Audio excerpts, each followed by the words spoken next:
ನಮಸ್ಕಾರ ಸ್ನೇಹಿತರೆ. ಇಂದು ನಾವು ನೋಡೋದು ಪ್ರಕೃತಿಯಲ್ಲಿನ ಅತ್ಯಂತ ಪರಿಶ್ರಮಿ ಜೀವಿಗಳಲ್ಲಿ ಒಂದಾದ ಜೇನು ನೊಣಗಳ ಬಗ್ಗೆ. ಜೇನು ನೊಣಗಳು ಚಿಕ್ಕದಾಗಿದ್ದರೂ ಅವುಗಳ ಕೆಲಸ ತುಂಬಾ ದೊಡ್ಡದು. ಅವು ಹೂಗಳಿಂದ ಮಕರಂದವನ್ನು ಸಂಗ್ರಹಿಸಿ ಜೇನು ತಯಾರಿಸ್ತವೆ. ಆ ಜೇನು ನಮ್ಮ ಆರೋಗ್ಯಕ್ಕೆ ತುಂಬಾ ಉಪಯುಕ್ತ.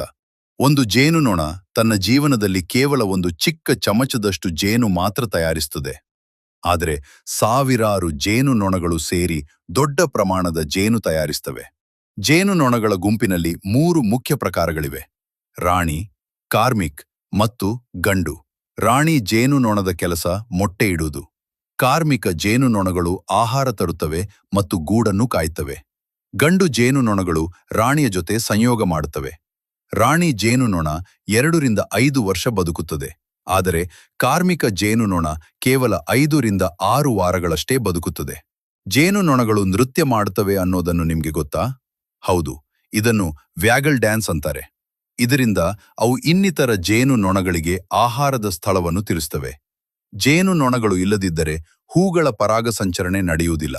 ಅದರಿಂದ ನಮ್ಮ ಆಹಾರ ಉತ್ಪಾದನೆಗೆ ದೊಡ್ಡ ಹೊಡೆತ ಬೀಳುತ್ತದೆ. ಹೀಗಾಗಿ ಜೇನು ನೊಣಗಳು ನಮ್ಮ ಪ್ರಕೃತಿಗೆ ತುಂಬಾ ಅಗತ್ಯವಾದವು.